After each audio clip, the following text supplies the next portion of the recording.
You're listening to The Sizzle on Iron Skillet Radio and Iron Skillet Television. You know who it is. You know what it is. It's The Sizzle in the building. You know who's here. Jay Sizzle's in the building. Yes, G sir. Sizzle's in the building. We've got a lot to talk about, Jay, and not a lot of time. Yeah. We don't have a lot of time. No. I mean, we have all day, but we don't have a lot of time. Well, we had all month, but then we waited at the end of the month to celebrate the special category of Lovely People's Month. I don't know why do we wait so late there, G Sizzle? Well, we did talk about it in the beginning. We congratulated. We made mention to the listeners. We talked about Women's History Month and how everything came about. But let's do a quick wrap so everybody knows. So Women's History Month is a month that actually came out of a week by a consortium of women in the 70s, late 70s. A group of women in California got together and they said, hey, we need a month to commemorate what's going on in women's history. So at that time, they put together this week and everything moved smoothly. It wasn't until 1980 that Jimmy Carter said, you know what? Let's designate March 2nd to 8th as National Women's History Week. And so that went on for a couple of years until 87. Then in 87, Congress passed the 100-9 public law, which designated March as Women's History Month. Now, between that time, between 1988 and about 94, somewhere in there were a lot of proclamations, there were a lot of requests, resolutions, all kinds of things were going on. But now we've leapfrogged that. We're all the way in 2022. And we're talking about equality and rights. And I posed a question earlier when we first started talking about the subject. Is equal equality, or is equality being equal? Now, what do I mean by that? Simply, we have ladies basketball teams, we have ladies soccer teams, ladies baseball teams, volleyball, field hockey, there are even ladies football leagues. But just because we have equal places, does there mean there is equality? Especially when we talk about the disparity in pay between female athletes and male athletes. Now, there are many reasons why there are disparities because of the monies and the revenues brought in from male sports versus female sports. We could go on for days about the nuances of it. But Jay, at this point, when we talk about equal and what is equality for women, what are your thoughts just on the whole take, especially when we talk about sports, women in sports? Where do you think we stand right now? What's your take on female athletes and the landscape of sports with women? Well, how do you put this delicately? Okay, so there's a reason why there are female sports, all right? Women play on women's basketball teams. They play women's volleyball. They run women's track because there is a great difference between male and female athletes. There just is. Now, if you get to some sports where speed and strength is not as prevalent, and I can't really think of any sports right now off the top of my head that speed and strength isn't one of the most important things in there. I can't think of a sport right now that is relatively even across the board gender-wise. And if you have one, bro, throw one out to me because I really can't think of one. So when you're in these situations where you're talking about equality, should they have an opportunity to compete? Yes, they should, without a doubt. But they have to be put into a subcategory to be able to win.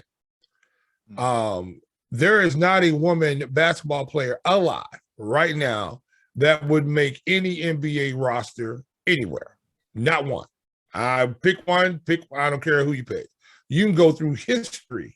You know, at one point in time, you know, Reggie Miller's sister. Yeah, Cheryl Miller. They said that she would have been able to play on a men's NBA team. We know that was more hyperbole than true.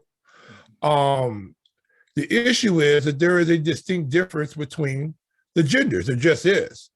So because of that, things have to be put in place so women can compete. Now, here's the issue, the problem with the whole thing about it. Women can't get paid in women's sports that are on the same par with men because women don't support them as men support men's sports. It's just true. I mean, you've almost had to put yourself into a subcategory of women who will come out and support women's sports. A lot of times they think it's the LGBTQ community that's coming out and supporting women's sports. There's nothing wrong with that. But where are your mainstream women? Why aren't your moms out there who don't have kids playing sports? How come they're not out supporting their women in sports? Because that would be the case, and you would see arenas filled at women's basketball games or women's soccer games. Now, there are certain venues, if you go around the world, that women's sports are very prevalent in those areas. But however, now if you get our national soccer team and places like that, well, they win. And this is the reason why people will come out, because they're a novelty. It's the same thing with women's gymnastics. You know, USA Gymnastics, when they're out, we have the greatest female gymnast that's ever lived. That's on the USA Gymnastics team. So when they go out, people watch it. Now, women have been far more, gymnastics has been far more their forte, and they've been able to parlay that into dollars for themselves other than men gymnasts. I can't really even think of a lot of great super celebrated men's gymnasts, but you could think of a whole bunch of women gymnasts that have been celebrated. So it all depends where they are put in these categories so they can succeed. But now, as you said before, it's equal equality. I think they all should be treated the same and should be paid the same if they're doing the same job. I think women in the workplace should be paid the same. There's no reason why that shouldn't be that way. And a lot of jobs they are. But when you get into certain situations, especially when it comes to sports, unless you start generating your own people or gender who are going to come out and support you, it's the amount of dollars you can generate, how many dollars you're going to get paid. And women just don't support women's sports. You know, it's interesting you said that, because one of the things with the WNBA is you always heard that there was not more support for the WNBA because there wasn't enough money going around. There wasn't enough sponsorship. They weren't bringing enough seats into the arenas. And one of those issues came to, well, who was supporting it? And I thought originally that the WNBA got a bad rap by being not overtly labeled, but somewhat covertly labeled as the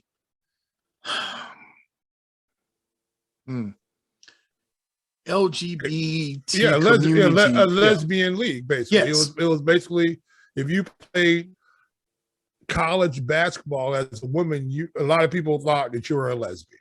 Mm-hmm. Mm-hmm. You know, and even you know, my own daughter being at one point in time was going to be able to play college sports, and I had people tell me, "Oh, don't let her go play basketball.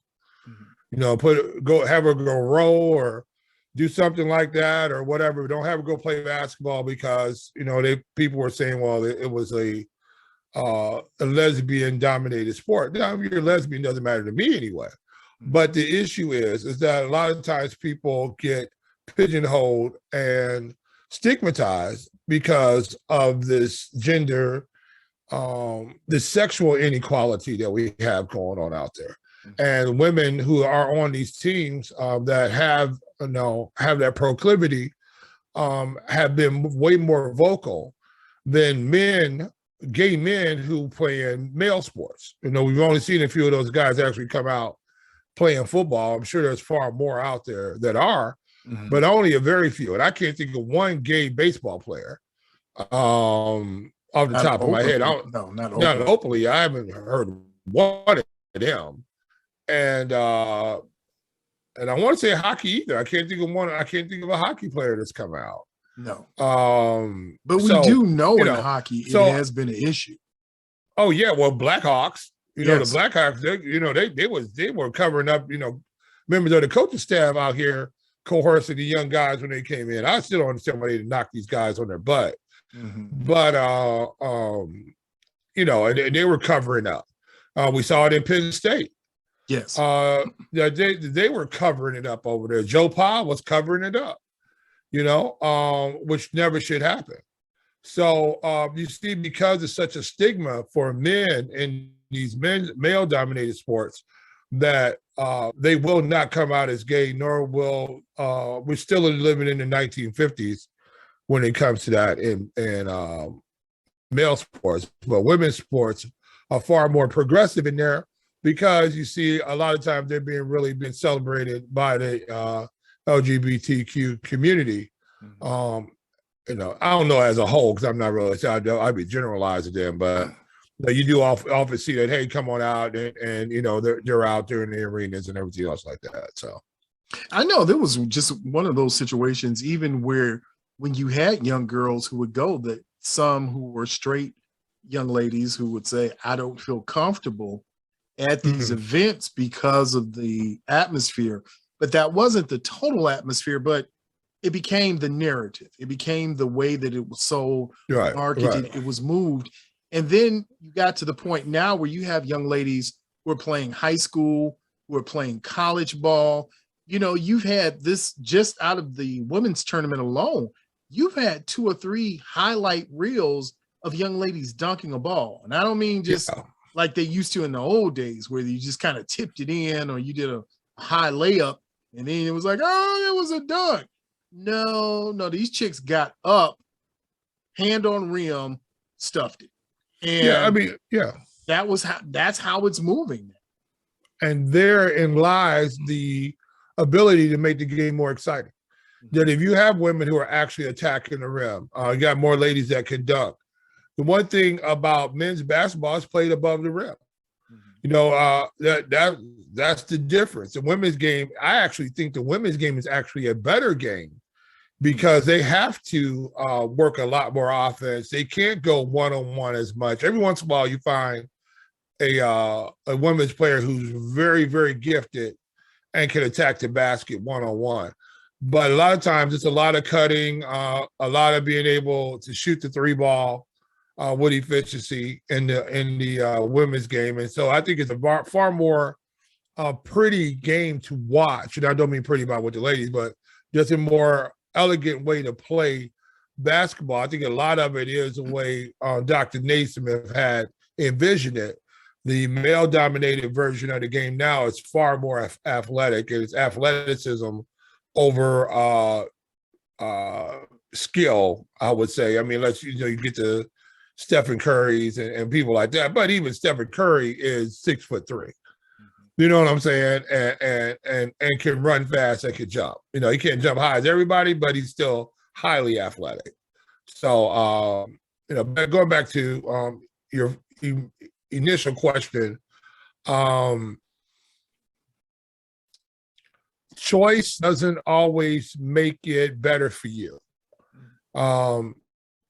If it was a situation where you had to compete directly with men in sports, there'd be a lot of women who would never get opportunity to play.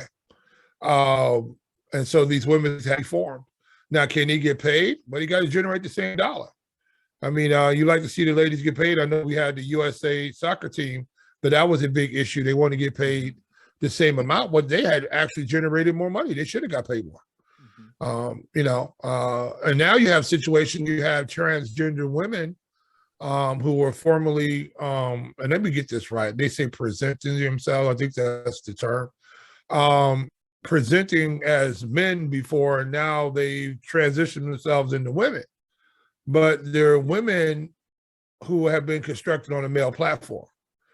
And so now I'm wondering, say if there's a number of these transgender women going into the NBA or going to play college sports, I'm just wondering how accommodating people are going to be when they start losing jobs or they start seeing their records fall from people who were not born women. I'm just curious about how that's going to work out, and interested to hear your take on that. It's funny that you mentioned that, because the next topic we were going to talk about it, and just in conversation in general, one of the things that came up lately has been transgender swimmer Leah Thompson. And we've had this discussion before. I think we've talked about it probably ad nauseum in private, but let's talk about it publicly, because it's something I think there's an inequality.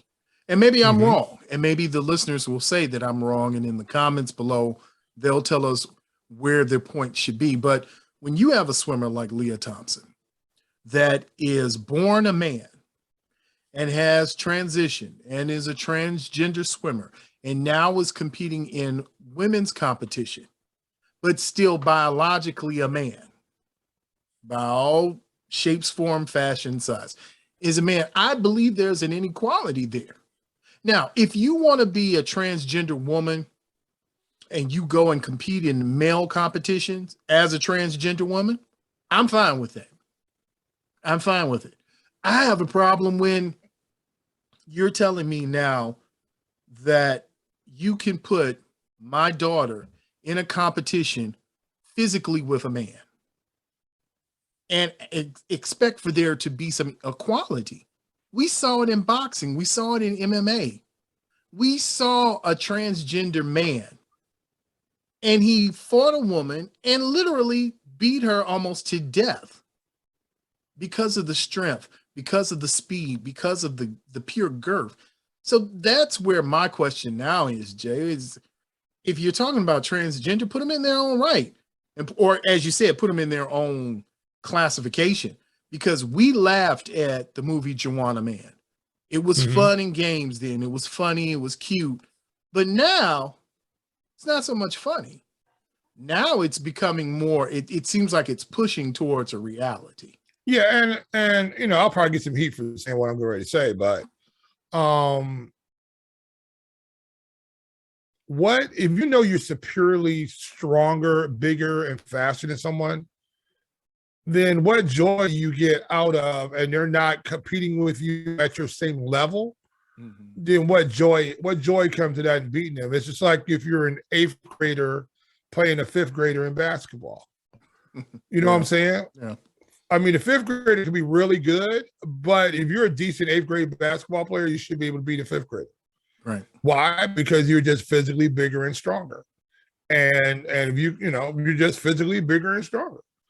And so knowing that's your advantage now, if you're in the NBA or NFL or something like that, you're just a physical freak, where there's other people who are like you. You might be the biggest man out there playing football, right? There's been some huge men playing football. But there are some other men who are just as big as you are. You know, you might be outweighing them by 20 pounds, but you're not, outweighing somebody by 50 pounds, and nobody else in the league is as big, as heavy as you, or as strong as you, or as fast as you. Now, you have some guys out here super fast that run, 4.2, but there are other players out there that run similar speeds. There's 1/10 faster, not a half a second faster. And therein lies the whole issue. I don't see what joy you're getting in competing and knowing that you're stepping into an arena where you might not even be ranked nationally at all as a man, but you come in and because you've transitioned and now you're ranked number 1 or 2 as a woman. Yeah, there's something just seems disingenuous about the whole thing. Now, I'll say it for clarity for everybody. Anybody who knows me, I love Candace Parker. I mean, that goes without saying at this point. Absolutely. But I wouldn't put Candace Parker in a competition with Kevin Durant. No matter how slight he might be as a male basketball player, I'm still not putting her in a competition with Kevin Durant, Kevin Garnett. I'm not putting her out there against Carmelo Anthony. I'm definitely not putting her in a league where she would have to guard or defend LeBron James. Now, I know there are men who can't do it. That's fine. That's all well and dandy. But even if you take Pat Williams from the Bulls, he in his green leprechaun shoes. You put Pat Williams and you put him on Candace Parker. I think it's inherently wrong. He's going to give her the business. I mean, as good as she is. Now, we're not saying she's not going to be able to get up a shot or get a put back in, but playing 82 games in the NBA, she'd be beat to death out there. Mm-hmm. I mean, she would just be by the 5th or 6th game, she would be beat to death. Mm-hmm. Why? Because she just, and Candace is one of the most in shape women out there. I mean, she's ripped. She's 6'6", you know, strong. I mean, but as for playing in the NBA, Candace, as much as she would try, Candace would be physically dominated. Yeah, it's just like Lisa Leslie. That wouldn't work. You can't put Lisa Leslie and Joe Embiid on the same court and expect for her to defend him. Right. Now you have there's a couple of young ladies that are near 7 feet. They're 6'9", 6'10". I know you got and free Brittany Griner. You know, let her come home. Word. I mean, but you got people like Brittany Griner, other people that I know there's a couple of ladies that are really tall. I can't call her names right now. Liz Cambridge and Liz Cambridge. Yeah, people like that. But you know, they're good players, but they're not even super dominant in the WNBA. You know what I'm saying? True. Put them up against NBA players, and it's going to be a whole different story. Just the physicality of the game. So the thing about it is that women are at a disadvantage physically because they are at a disadvantage physically. You know what I'm saying? They just are. Men are just bigger, faster, and stronger they just are. And I think that women should have the same right as any man to compete in the sport that they love to play. I think the issue is until you get a society that's going to support women's sports in the same way they support men's sports. Now, here's the question. What about betting on the sports? We know that's one of the things that keep the NFL going is because they can bet it. Yeah. And especially the NBA, you're going to see in the next 5 years, a lot of new infused cash from being able to bet on NBA games. Right. So that's one thing that keeps the interest. And now you have FanDuel and all these other that you can bet on your phone as a player is playing almost, you know. So that's what's fueled the NBA for a long period of time were the bookmakers. So now can women's sports, if they get popular enough, can women's sports be bet on in that same way? And maybe you might actually have people start going to the games. You know, we have the world champion right here in the Chicagoland area. And until we just start talking about it, I have not thought about going to a Chicago Sky game. Interesting. And, you know, we probably should do that at some point in time. And here's the funny part. If you really don't know, you know, we did a series. Now, if you don't know about the Chicago Sky and what's been going on with them, as we extensively talked about them and their journey to a title, then shame on you. That means you haven't been doing your SIZZLE homework. But a lot of people don't even know where they play anymore. You know, they used to be in Rosemont, then you were downtown, you were at UIC. And so now people don't even, I mean, it's not even really talked about them as athletes. And to your point, Jay, the only sport that you've got tennis, where they have big money makers, but I guess the men would make more in some of the tournaments. But soccer is the only one I can think where those women in the soccer realm or world, those are usually USA teams. Yep. So I guess they have a preset salary that they're getting. Yeah, and I think they do pretty well playing golf also. But you know, you can't think of one superstar golfer right now that's a woman. You know, you can't think of one. And to no fault of their own, it's just not popular for whatever reasons. But women have to support women, and we find out some women are turned off by sports. Men have always been driven into sports from young children, and women have not always. They just really, I would say, in the last 30 years, where there's really been a huge push for women to be involved in the sport. They used to be the oddity unless they were running track or something like that, or maybe and maybe some girls basketball teams. But even I remember even in high school, you would have girls basketball teams, but I don't never remember ever going to a girls basketball game when I was in high school. Mm-hmm. So it's just one of those things. Sports has always been an oddity for women, and those women who played in it have always been an oddity because they're not always looked at being feminine and competing at the same time, which that's far from truth. I mean, that has nothing to do with your femininity because you compete and want to play sport. The issue is that you just don't have enough people who are supporting sport. That's why they always talk about, girl dads and, girl, and I had a daughter play, and you got to get out there. You're a girl dad. You got to get out there. You know what I'm saying? And make sure the ribbons and the hair match their uniforms or whatever else you got to do. And you get out there, you support your daughter if she's playing sports. So, again, I just think equality, I don't know if equality is the best thing because if they were forced to play just men's sports, there'd be a lot of women who weren't playing sports. That's interesting. And you will think, I know how big you are in bowling and how big, how meaningful bowling is to you. Now, I can't bowl a lick. My ball always ends up 4 or 5 lanes down. It doesn't really matter.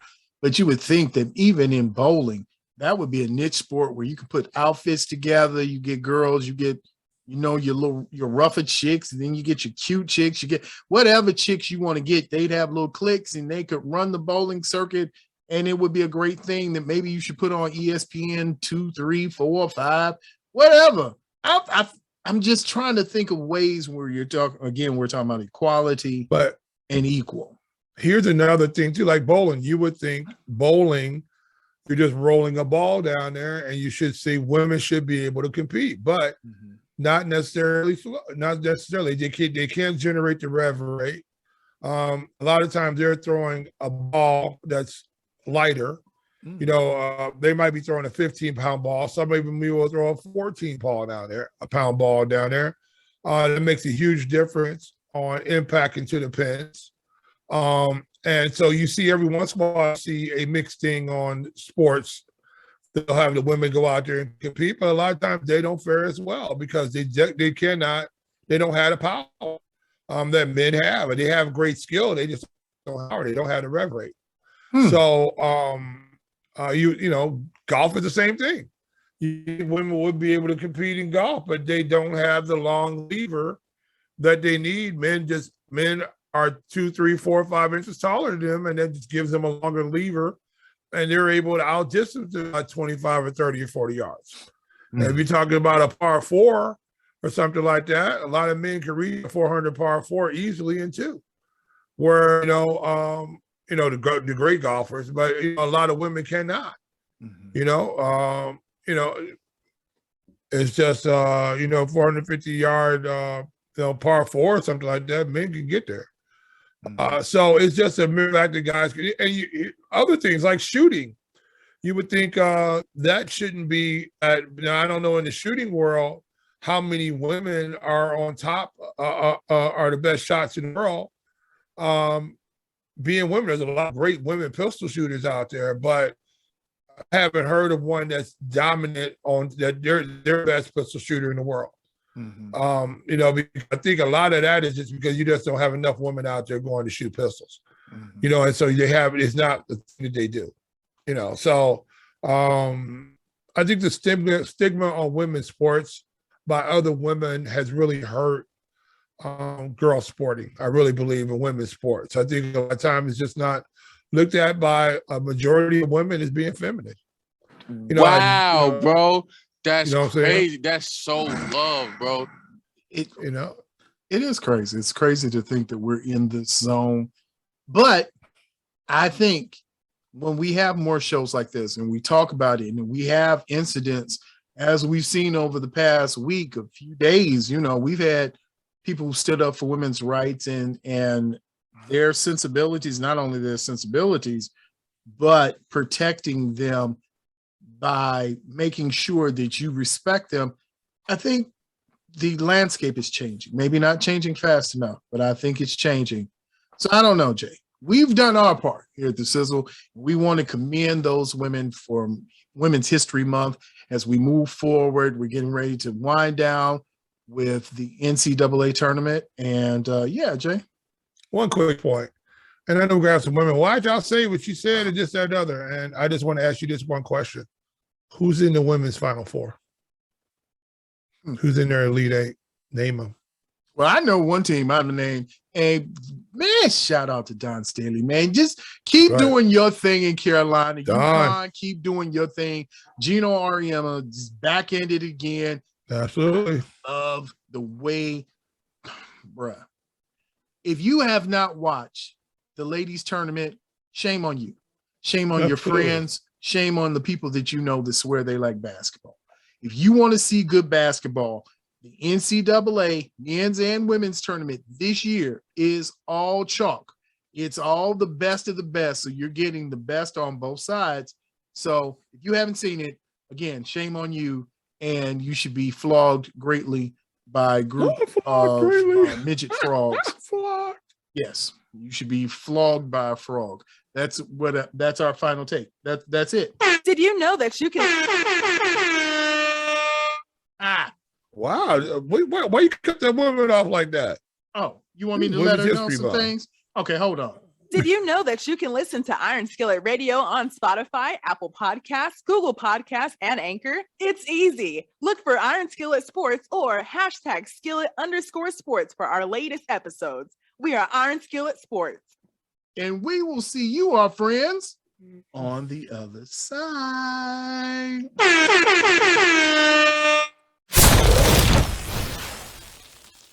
Make sure that you follow us on Twitter, Facebook, and Instagram at Iron Skillet Sports. And remember to like, share, and subscribe to Iron Skillet Sports on YouTube at Iron Skillet Sports.